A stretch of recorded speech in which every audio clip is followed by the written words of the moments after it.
주기도문 강의 시작하겠습니다.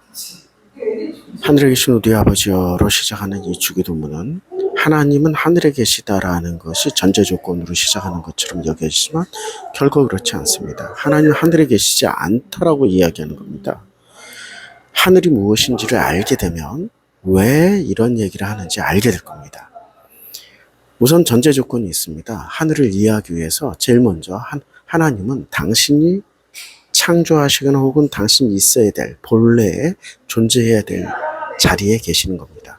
당신 만들지 않은 세상에는 있을 필요가 없습니다.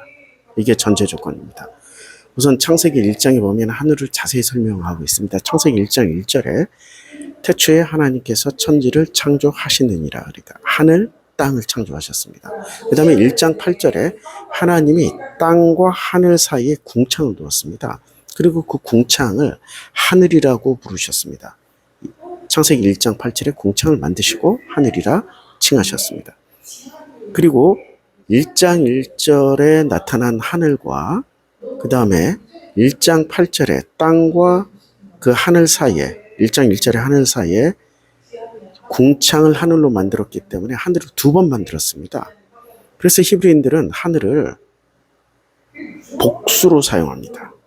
우라노스가 복수입니다. 반드시 복수로 사용하게 됩니다. 근데 서구 신학자들은 복수로 사용하는 이유를 잘 몰라요.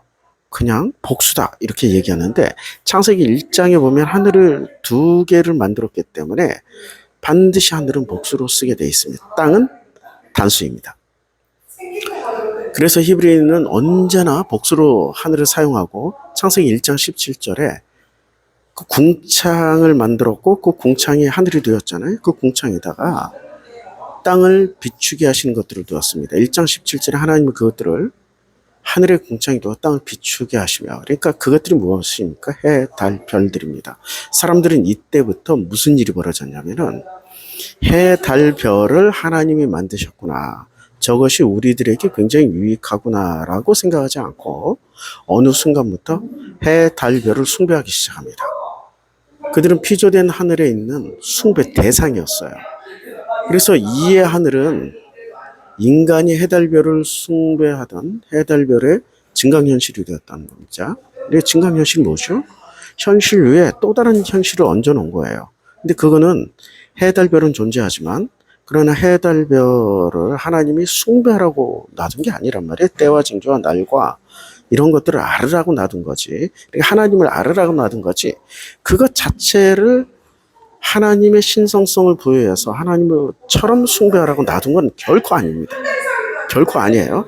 그런데 이 두 번째 하늘을 인간은 숭배를 했고 그 숭배를 하는 순간부터 두 번째 하늘의 해, 달, 별은 원래의 하나님 창조하신 목적대로 사람들에게 사용되어지지 않고 사람들이 해달별을 하나님 대신 숭배하는 우상이 되어버린 겁니다. 그러면 이 하늘에 궁창에 변한 이 두 번째 하늘에 하나님이 존재하십니까? 존재하지 않습니다.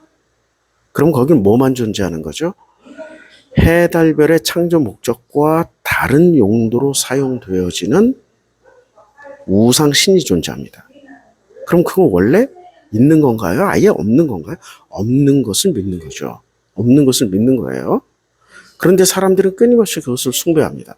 하나님 피조된 해, 달, 별, 우상신들이 머무는 그곳에 머무시는 분이 아니셔요. 그리고 하나님 최소한 어디에 머무시냐면은 창세기 1장 1절에 천지를 창조하셨다 할 때 창세기 1장 1절에 하늘에는 머물 수 있을지도 몰라요. 본래 하나님이 만드셨던 그 자리라면은 그 자리에 있을지도 몰라요. 그런데 분명한 거는 두 번째 창조하신 해달별을 걸어놓은 그 하늘에는 존재하지 않습니다. 있을 필요가 없는 거죠. 그 자리에는 인간이 해달별을 신으로 승격시켜서 그 자리에 놓았기 때문에 하나님 있을 필요가 없는 거죠. 자, 유대인들은 그때 당시에 해달별 숭배는 하지는 않았습니다. 그러나 해달별처럼 믿고 있었던 것이 있었습니다. 그게 바로 성전이었어요. 구약 성경에 보면 하나님은 성전에 계신다. 처음 만드실 때 그런 의도로 만들었단 말이에요. 장막 만들 때도. 그런데 어느 순간부터 하나님 거기 계시지 않습니다.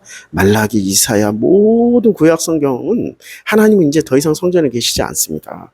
성전에 와서 뜰만 밟느냐, 어찌하여 헛된 제물만 바치느냐, 이런 말씀을 하셨죠. 하나님이 더 이상 성전에 계시지 않아요. 그래서 그 성전은 어떻게 했습니까? 철저하게 파괴했습니다. 돌 하나도 돌 위에 남겨주시지 않고 솔로몬 성전 다 박살났습니다. 하나님이 거기 계시지 않다라는 증거로 보여주신 거죠. 그 다음에 두 번째 성전은 스룹바벨 성전 아닙니까? 근데 스룹바벨 성전도 결국엔 그 성전에 계시지 않기 때문에 그리스군에 의해 짓밟히고 거기에 돼지떼가 들어갔습니다. 하나님이 계시지 않다는 증거예요. 세 번째 성전은 헤롯 성전이지 않습니까? 그 성전에도 하나님 계실 필요가 없는 거죠. 왜냐하면 그 성전을 사람들이 숭배하기 때문에. 하나님을 숭배해야 되는데 하나님을 숭배하지 않고 성전을 숭배합니다. 왜 성전을 숭배하냐면 그걸 성전 카르텔이라고 그래요. 성전 카르텔을 중심으로 해서 모여진 세력들이 있습니다. 누가 모였습니까? 제사장, 바리새, 사두개, 그 다음에 산헤드린 공회 멤버들이 모여가지고 성전에서 막대한 수익이 나옵니다. 1년에 지금으로 치면 조 단위의 성전세가 거쳐지고요. 환전 수수료가 떨어지고요. 그리고 거기서 재물과 비둘기 각종 것, 그 성전에 필요한 제사 용품들을 팝니다. 여기서 나오는 이 수익금들이 어마어마합니다. 한 나라의 국가의 재정에 해당되는 어마어마한 수익이 나옵니다. 이것을 전부 다 누가 쓱싹하는 거죠? 성전 카르텔들이 쓱싹하는 겁니다. 제사장, 바리새, 사두개, 그리고 산헤드린 공회 멤버들. 이 막대한 재물을 가지고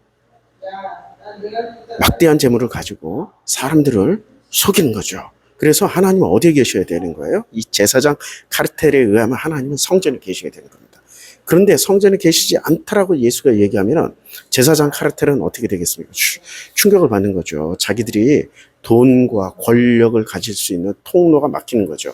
그래서 예수가 어떻게 하냐면 하늘에 성전에 계신 우리 아버지여라고 하지 않고 하늘에 계신 우리 아버지여라고 말씀하고 있습니다. 이거는 혁명입니다. 하늘에 계신 우리 아버지요. 놀랍습니다.